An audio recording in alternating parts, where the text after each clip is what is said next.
Red Dreaded Nation, this is Holly Quinn saying you better tune in or we'll bust your neck open.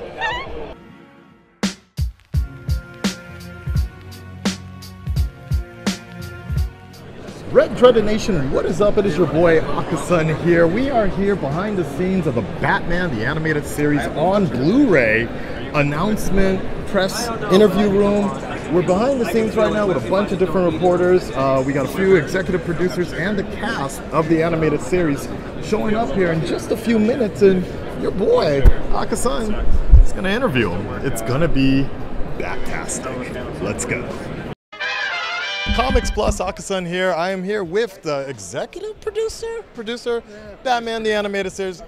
You helped create one of the best animated series of all time. Thank you very much. Now, 27 years the animated series has been out. People keep coming back to it. We've seen it in different formats here.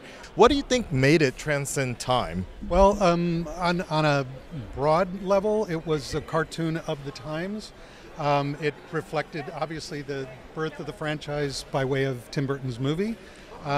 We were a fledgling studio, pretty much. We had only done Tiny Toon Adventures prior to that. I remember. So this was the next show coming out of the gate, and I think for a lot of the audience at the time, something they had not experienced before.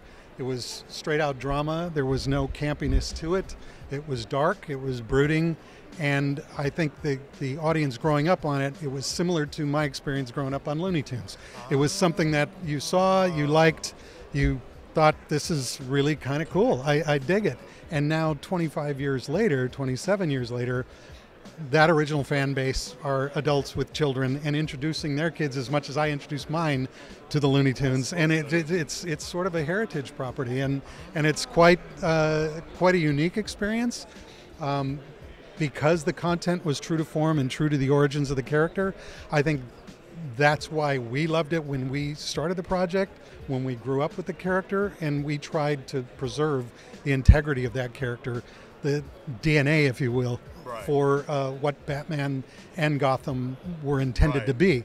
So to have that opportunity, privilege, and like minds working on the project, that I think has absolutely solidified the core audience, and good content and good entertainment is good entertainment. From a producer standpoint, or just from a fan, what was your favorite episode to work on? Well, On Leather Wings was the first that we got back complete. Yeah. It was like birthing a baby, and you know, Bruce and I, it took us a couple of years to get to that point.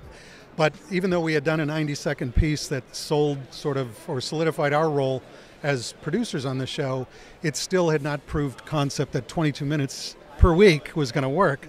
On Leather Wings was the culmination of not only the art direction, but the music, the sound, the performance, and to see it come together as well as it did, that's rare in animation in general. The first, handful of episodes usually are the bastard stepchildren, because you're figuring things out. On Leather Wings came back so close to what we had hoped. It was just, it was a big sigh of relief for us. And for me personally, I just thought it embodied everything I'd hoped that the show would. Did you have an influence with the end of the Justice League Unlimited, the last scene with, the whole Batman Beyond, Terry flying through the thing, and it was like, what was that? A little nod. Yeah, a little nod back. I think that's awesome, and again, that was Kevin Altieri originally came up with that piece in the board. So yeah, it's wonderful. So awesome. Well, I appreciate your time. Thank you for coming down. Thank you so much. Have a great day.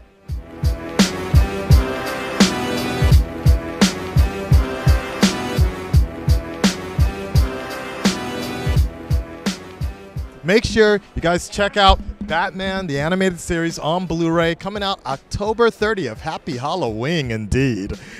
Oh my God, I love it.